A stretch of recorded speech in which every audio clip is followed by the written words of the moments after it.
श्री सूरदास जी कह रहे हैं, यदि आप अपने घर में ठाकुर सेवा विराजमान कर ले, तुम्हारा क्या घट जाएगा?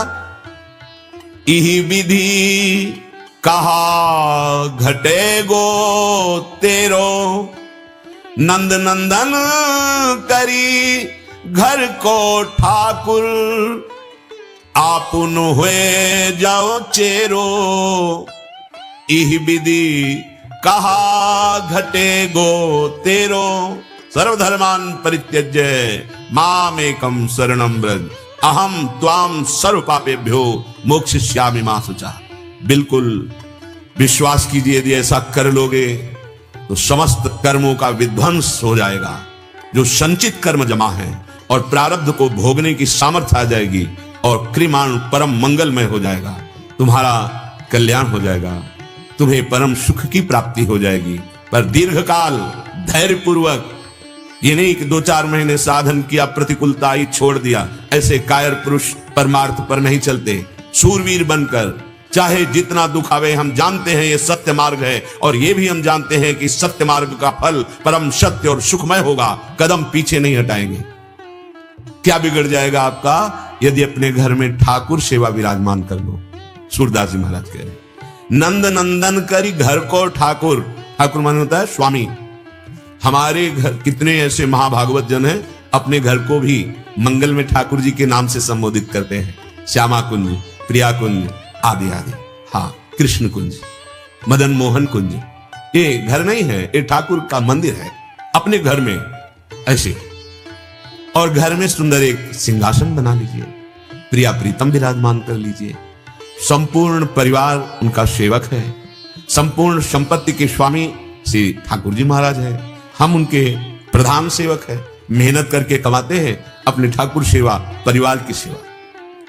कहा भयो जो संपत्ति बाढ़ी, कियो बहुत घर घेरो। कहूं हरि कथा, कहूं हरि पूजा, कहूं संतनी को डेरो।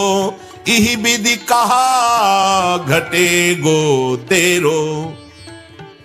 यदि बहुत बड़ा मकान बना हुआ है, आपका महल बना हुआ है, ठाकुर सेवा नहीं है, कभी उस घर में कीर्तन नहीं हुआ भगवान नाम, कभी उसमें भगवत चर्चा नहीं हुई, कभी भगवत प्रेमी महात्मा का चरणोदक उतार कर छिड़का नहीं गया, कभी भगवत प्रेमी महात्माओं की जूठन नहीं गिरी, वहां पवाया नहीं, वो भूतों का डेरा है। चाहे जितना सुंदर महल हो, उसका कोई महत्व नहीं है।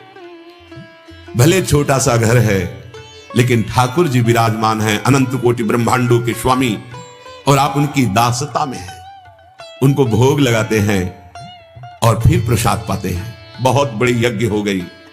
देखो क्या घट गया इसमें, तुम्हारा रसोई तो वही बना रहे हो, पर बस सावधान होकर ये वृत्ति आ जाए कि ये ठाकुर जी के लिए रसोई बन रही, ये प्रिया प्रीतम के लिए रसोई बन रही। पवित्र बनाकर पहला भोग उनके सामने पधराया, फिर प्रसादी पूरे परिवार को पवाई।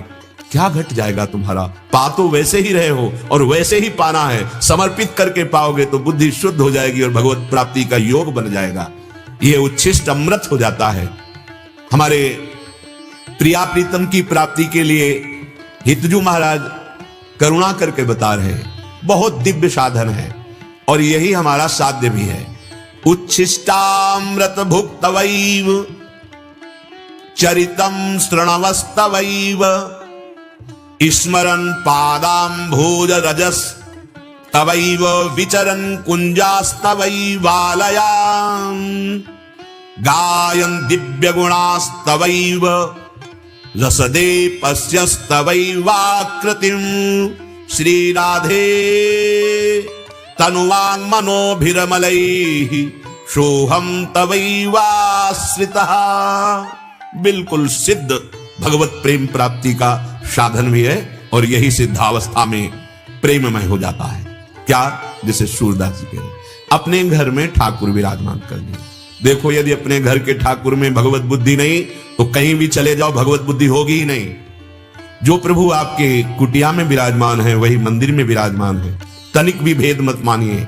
जो प्रभु आपकी कुटिया में विराजमान है वही साक्षात हमारी सेवा को स्वीकार कर रहे हैं। ऐसा कभी मत मानिए कि ये मूर्ति है, ऐसा कभी मत मानिए कि ये छवि है। जब सर्वत्र विराजमान है तो मूर्ति में तो विराजमान है ही, और अब मूर्ति नहीं, अब हमारे लाडले ठाकुर हैं, हमारे प्राण प्यारे हैं, ऐसे भाव से विराजमान करें।